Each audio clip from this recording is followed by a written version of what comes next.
नमस्कार। एम.एस. के inter college तिराड़ी Ghazipur से मैं सहायक अध्यापक राजनारायण सर हिंदी काव्य खंड के सूरदास के पद के तीसरे भाग का मैं आज प्रसंग व्याख्या और काव्यगत संदर्भ बताने जा रहे हैं। आइए इस पर देखते हैं। पहला नंबर इस पद का संदर्भ इसका यही होगा।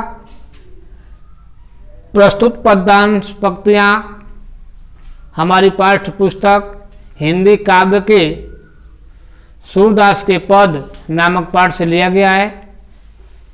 इसके रचयिता सूरदास जी हैं। अगली हेडिंग होगी प्रसंग। अगली वीडियो में भी हम बता चुके हैं, प्रसंग उसी को कहते हैं या प्रसंग वही होता है जिसके विषय में चर्चा की गई हो इस पद में। तो आइए प्रसंग हम देखते हैं। इस पद में कवि सूरदास जी ने भगवान श्री कृष्ण के घुटनों के बल पर चलने और बचपन के उनकी लीलाओं का बहुत मार्मिक या सुंदर वर्णन किया है। यह इसका प्रसंग होगा। अगली हेडिंग होगी व्याख्या। व्याख्या में हमें इस पूरे पद का व्याख्या करना है। तो आइए हम चलते हैं व्याख्या की तरफ। किलकत का न घुटुरवन आवत, इस पद का पहला वाक्य या पहला पंक्ति में सूरदास ने लिखा है, किलकत का न घुटुरवन आवत। किलकत माने किलकारी बारते हुए, कान माने कन्हैया, घुटुरवन माने घुटने के बल पर, आवत माने आ रहे हैं। इस पहली पंक्ति का अर्थ यही होगा कि भगवान श्री कृष्ण घुटने के बल पर आ रहे हैं, जिसको हम कहते हैं बकैया। घुटने के बल पर चले या बकैया चले, बात एक ही है। तो इस पंक्ति का यही अर्थ होगा कि भगवान श्री कृष्ण घुटने के बल पर चल रहे हैं या आ रहे हैं। मणिमय कनक नंद के आंगन बिंब पकड़िबे धावत। दूसरी पंक्ति का अर्थ होगा, मणिमय माने मणियों से युक्त, कनक माने सोना,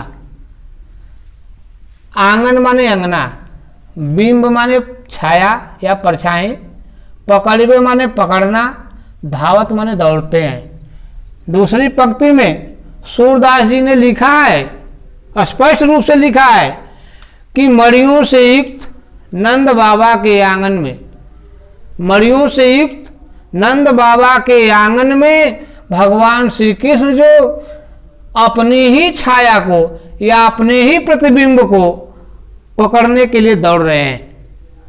दूसरी पंक्ति का अर्थ सूरदास ने यही लिखा है कि मणियों से युक्त नंद बाबा का आंगन में भगवान श्री कृष्ण अपने ही प्रतिबिंब या अपनी ही छाया को पकड़ने के लिए दौड़ रहे हैं। कबहु निरख हरि आ पुछाह को करसौ पकड़न चाहत। कबहु कभी, निरख माने देखकर, हरि माने भगवान, आप माने अपनी, छा माने छाया को, कर माने हास, पकड़न माने पकड़ना, चाहत माने चाहते हैं। कभी कभी भगवान श्री कृष्ण अपनी ही छाया को देखकर, कभी भगवान श्री कृष्ण अपनी ही छाया को देखकर अपने हाथ से पकड़ना चाहते हैं। तीसरी पंक्ति का अर्थ होगा कि कभी भगवान श्री कृष्ण अपनी ही छाया को देखकर अपने ही हाथ से पकड़ना चाहते हैं। अगली पंक्ति देखें, किलकी हसत राजत दय दतिया पुण्य पुण्यति अवगाहत। किलकी माने हंसना, किलकारी मारना, हसत, राजत माने सुशोभित, दतिया माने छोटे छोटे दांत, पुनि पुनि माने बार बार, ती माने उनको, अवगात माने पकड़ना। जब भगवान श्री कृष्ण किलकारी मारते हैं या हंसते हैं, जब भगवान श्री कृष्ण किलकारी मारते हैं या हंसते हैं तो उनके छोटे छोटे दांत बहुत सुशोभित होते हैं। जब भगवान श्री कृष्ण किलकारी मारते हैं या हंसते हैं तो उनके छोटे छोटे दांत, दो दांत जो है बहुत ही सुशोभित होते हैं, बहुत ही सुंदर लगते हैं। पुनि पुनि तिहि अवगात, पुनि पुनि माने बार बार, पुनि पुनि माने बार बार, ती माने उनके, अवगात माने पकड़ना। ने भगवान श्री कृष्ण उन दांत की छाया को भी पकड़ना चाहते हैं। अगली लाइन देखे, कनक भूमि पर कर पग छाया, यह उपमा एक राजत। कनक माने सोना, भूमि माने पृथ्वी, कर माने हाथ, पग माने पैर, छाया माने छाया, राजत माने सुशोभित होते। सोने की भूमि पर, सोने की पृथ्वी पर भगवान श्री कृष्ण के कर माने हाथ, पग माने पैर, हाथ और पैर की छाया इस प्रकार प्रतीत हो रही है या इस प्रकार सुशोभित हो रही है। कर कर प्रतिपन्न प्रतिमन वसुधा कमल बैठकी साजत, अने भगवान श्री कृष्ण के हाथ और पैर की छाया सोने की पृथ्वी पर या भूमि पर इस प्रकार प्रतीत हो रही है जैसे कि मणियों के हर मणि में या हर मणि में उनके बैठने को, या पृथ्वी, वसुधा माने पृथ्वी जो है, कमल रूपी आसन लगा रही हो या कमल रूपी आसन उनको प्रदान कर रही हो। आने भगवान श्री कृष्ण के सोने की भूमि पर हाथ और पैर की छाया जो है बहुत सुशोभित हो रही है और वह इस प्रकार प्रतीत हो रही है कि उनके एक एक मणि जो है भगवान श्री कृष्ण के पृथ्वी पर बैठने के लिए कमल रूपी आसन को सजा रही है या प्रदान कर रही है। बाल दशा सुख निरख जसोदा पुनि पुनि नंद बुलावत। बाल माने बचपन की, दशा माने दशा के, सुख माने सुख को, निरख माने देख कर, जसोदा माने जसोदा मैया। यानी भगवान श्री कृष्ण के बचपन के सुख को देखकर जसोदा मैया जो है बहुत प्रसन्न हो रही है, बहुत खुश हो रही है। पुनि पुनि नंद बुलावत, और वह खुश होकर बार बार नंद बाबा को बुला रही है।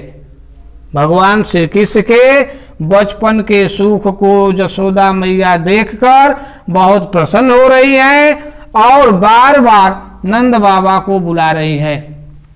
अगली पंक्तिकार देखे, अचरा तरले ढाकी सूर के प्रभु को दूध पियावत। माता जसोदा जो है सूर के प्रभु, सूरदास के प्रभु या सूरदास के भगवान श्री कृष्ण, सूरदास के प्रभु भगवान श्री कृष्ण को अपने आंचल से ढककर दूध पिला रही है। भगवान श्री कृष्ण जो सूर के प्रभु हैं, सूरदास के ईश्वर हैं, सूरदास के ईश्वर को जसोदा मैया जो है अपने आंचल से ढककर दूध पिला रही है। यही तक इस पद का व्याख्या है।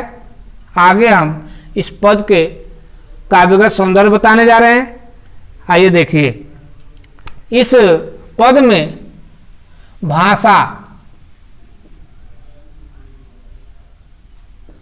सरस, मधुर ब्रज भाषा है। सरस मधुर ब्रज भाषा, शैली मुक्तक शैली,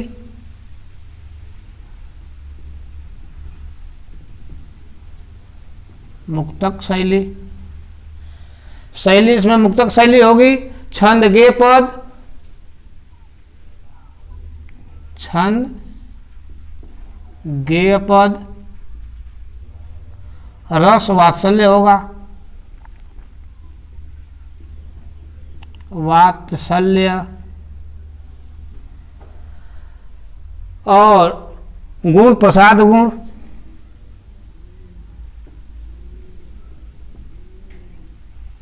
प्रसाद प्रसाद और माधुर्य।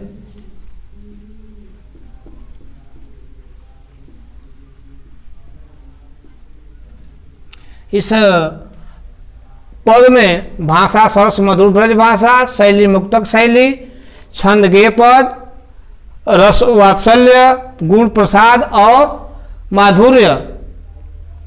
और इसमें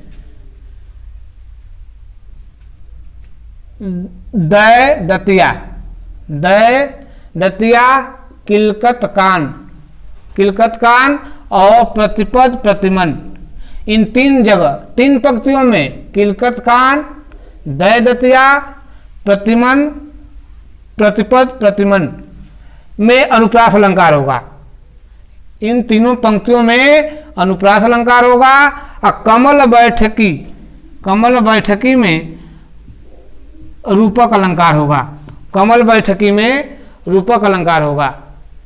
यहीं से इस वीडियो समाप्त होती है और अगला पद अगली वीडियो में।